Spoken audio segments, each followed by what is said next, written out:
So what can you do, turn the light out a second, what can you do to improve your driving lessons, to make good progress? And you'll be surprised what you can do.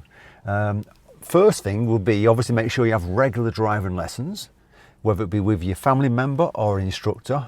There's no point in having a lesson once a month. I know you might be thinking, well, that's all I can afford, but if that's the case, then you've got to make sure that driving lessons planned, and in between the driving lessons you're doing stuff. So whether it be once a month, which is not ideal, but if that's what it is, that's what it's going to have to be. But regular lessons once a week is probably enough, and making sure that, let me just pull out something here, making sure that, this is just my example, that the student has got a marking sheet, and I'm sure if he's an instructor they're going to have that to make sure that they can keep an eye on what you're doing, and you've got a marking sheet as also, so you can chart your progress, and you can pinpoint areas, whether it be clutch control, whether it be manoeuvres, whether it be roundabouts, whether it be junctions, or whatever it's going to be that you're not good at. So you've just got to make sure that with the marking sheets you keep an eye on them, and you make sure that you're being given one off your instructor. If you haven't, ask for one. If they say, oh, don't do them, then how are they going to know what progress you're making if you haven't got some kind of progress sheet?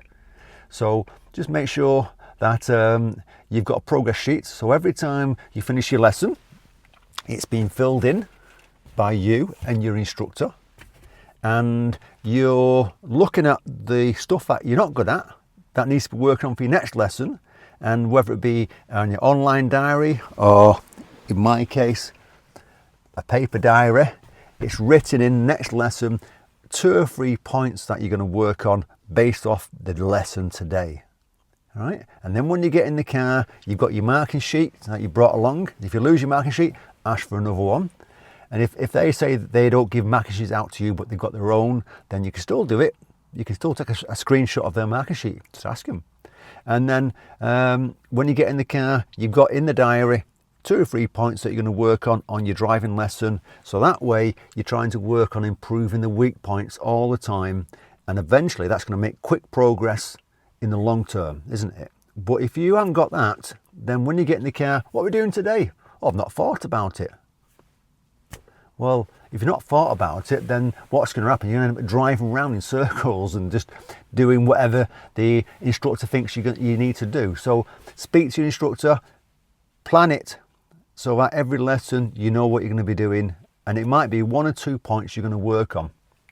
That's one area you can do. Another thing would be obviously looking at videos, and when I speak to some people, oh, watch loads of mock test videos. Well, we're not taking your mock test. We're doing driving lessons at this point. So you want to watch videos on areas that you're weak on. So again, pull out your marking sheet, look at areas that you're weak on, whether it be left turns, right turns, junctions, and start typing in on YouTube or whatever, whether it be TikTok or Instagram or whatever, social media, say left turns, how to do left turns, left emerge, things like that, and watch the videos on then, and then when you come back to your next lesson, you've already thought about what's going on, right? Because if you're watching mock test videos earlier on, it's not helping you. Yeah, you'll see someone driving around and they might do a fantastic drive, or they might do something stupid that fails in the mock test, but it's not helping you at that point. You want to watch videos on specific sections that you need to work on for your next lesson. So if you're on your lesson today and you're not very good at reverse bay parking, then when you get home, you start to write down a couple of little points if you want to, and then you watch videos on reverse bay parking, and try and watch videos that are similar to where you're being taught. But with any sort of maneuver, you'll find that the observations are all the same. It's just the way, the technique that they use it to actually get into, whether it be reverse bay park, forward bay park, parallel park, or park on the right. So just remember that, and don't start looking at mock test videos until you're getting close to your driving test. And to be honest, I wouldn't be watching mock test videos myself if I was in your point, because it's like 40 minutes of someone driving around, and that 40 minutes you could be watching 2 or 3 videos, 4 videos on specific things that you're already still weak on. Okay, so now just a few tips that are going to help you. Hopefully it will do. If it does, fantastic. I'm going to put a couple of videos below to do with learn to drive and a playlist at the same time. Okay, good luck on your lessons. I hope this helps you to make progress and how you can plan things. Take care.